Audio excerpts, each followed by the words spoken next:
बारिश में गरीब ससुराल वालों ने खाई चटपटी आलू टिक्की। अरे कहाँ गए अर्पिता, सुनैना, अंकित, विशाल, गौरी। अरे सबका मनपसंद टिक्की वाला गर्मा गर्म चटपटी टिक्की लेकर आ गया रे। केशव की आवाज सुनते ही सभी लोग अपने घरों से बाहर आ गए। केशव की टिक्की पूरे मोहल्ले में मशहूर थी। बारिश का मौसम था जिसमें केशव गर्मा गर्म टिक्की बनाता और सभी मोहल्ले वाले उससे टिक्की खरीदकर बड़े ही चाव से खाया करते। वहीं उस अमीर मोहल्ले में एक छोटे से घर में एक परिवार भी रहता था। माँ, आज तो आप हमें टिक्की दिलाओगी ना? मेरा बहुत मन कर रहा है टिक्की खाने का। देखो ना माँ, सभी बच्चे कितने मजे से टिक्की खा रहे हैं, हमें भी टिक्की खानी है।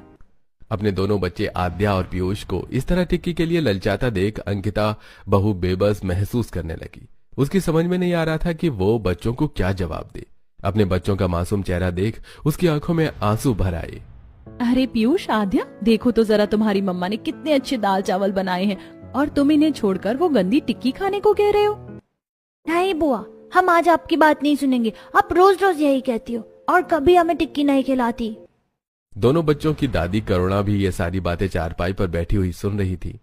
ये भगवान, हमारे लिए ना सही तो कम से कम हमारे बच्चों के लिए तो हमें इतना दे देता कि हम इनकी छोटी मोटी ख्वाहिश पूरी कर देते। करुणा को इस तरह अचानक से रोता देख मनीषा और अंकिता घबरा गई। माँ जी, इस तरह मत रोइए, आपकी तबीयत खराब हो जाएगी। माँ, बच्चे भी देख रहे हैं आपको, इस तरह देखकर उन्हें कैसा लगेगा? दोनों बच्चे अपनी दादी को इस तरह देखकर सहम गए और फिर उन्होंने टिक्की खाने की जिद नहीं की। वो चुपचाप दूर से आसपास के सभी लोगों को टिक्की खाते देख रहे थे।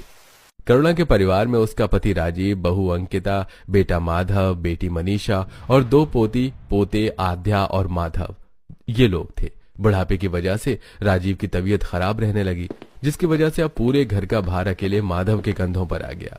माधव सारा दिन मजदूरी करके किस तरह अपने परिवार को 2 वक्त की रोटी दे पा रहा था। अरे नहीं, इस बार तो सारा राशन समय से पहले ही खत्म हो गया। घर में कुछ भी नहीं है, अब मैं सबको क्या खिलाऊंगी? क्या हुआ भाभी, आप कुछ परेशान लग रही हो, कोई दिक्कत है क्या? मनीषा, आज घर में अन्न का एक दाना भी नहीं। बच्चों को भी भूख लग रही है, मुझे समझ नहीं आ रहा मैं क्या करूं। हे भगवान, रोज रोज नई दिक्कतें आकर खड़ी हो जाती। अब तो भैया ही कुछ कर सकते हैं, लेकिन मनीषा, तुम्हारे भैया तो शाम तक घर लौटेंगे। अंकिता और मनीषा दोनों अब बहुत ज्यादा चिंता करने लगी। माँ, बहुत भूख लगी है, जल्दी से कुछ खाने को दो ना। हाँ माँ, मेरे पेट से अजीब अजीब सी आवाजें आ रही हैं। बहू, क्या हुआ? क्या तूने अभी तक बच्चों को खाना नहीं दिया है? दोनों भूख से बिलबिला रहे हैं। सच कहूँ तो भूख तो मुझे भी लगी हुई है, तो जल्दी से खाना लगा दे। माँ जी, आज घर में कुछ भी नहीं है बनाने को, ऐसे में मैं आपको क्या बनाकर खिलाऊं? हे राम जी, अब हमारे घर में भूखमरी होने लगी है। तेरे ससुर बिस्तर पर बीमार पड़े हैं, अगर उन्हें समय पर खाना नहीं मिला तो उनकी तबीयत और बिगड़ सकती है। नहीं माँ जी, हमारे घर में कोई भूखमरी नहीं होने वाली है। माधव जी है ना, मैं अभी उनके पास जाऊंगी और उनसे कुछ पैसे लेकर खाने का सामान लेती आऊंगी। इतना कहकर अंकिता घर से निकल गई। माधव घर से काफी दूर मजदूरी करता था। अंकिता कड़ी धूप से तपते रास्ते पर चली जा रही थी। कुछ न खाने की वजह से उसे धूप में चक्कर आने लगा। वो थक कर वहीं पर एक पटिया पर बैठ गई। कितनी तेज धूप है, मुझसे चला भी नहीं जा रहा है। वैसे तो आए दिन बारिश हो रही है, फिर आज इतनी तेज धूप क्यों निकली हुई है? अंकिता ने अपनी चिंता किए बिना अपने परिवार को सोचते हुए फिर से चलना शुरू किया। रास्ते में उसे केशव टिक्की वाला दिखाई दिया, जो एक छप्पर के नीचे अपनी टिक्की का ठेला लगाए खड़ा था और कई सारे लोग वहां खड़े होकर टिक्की खा रहे थे। ये देख अंकिता को अपने बच्चों की याद और उनकी बात याद आने लगी। सताने वाले ख्यालों को अपने जहन से निकालकर अंकिता माधव के मजदूरी करने वाली जगह पर पहुंची, जहां माधव बड़े बड़े भारी बोरे अपनी कमर पर लाद कर एक ट्रक में ले जाकर भर रहा था। माधव जी, ये सब कैसे कर लेते हैं? मुझसे तो उन्हें इस तरह देखा भी नहीं जा रहा है। हिम्मत करके अंकिता माधव के पास पहुंची और उसने माधव को सारी बात बताई, जिस पर माधव ने उसे कुछ पैसे दिए, जिनसे एक समय का खाना भी नहीं खरीदा जा सकता था। मुझे माफ कर दो अंकिता, तुम इतनी दूर से मेरे पास चलकर आई हो और मेरे पास तुम्हें देने के लिए बस इतने ही पैसे हैं।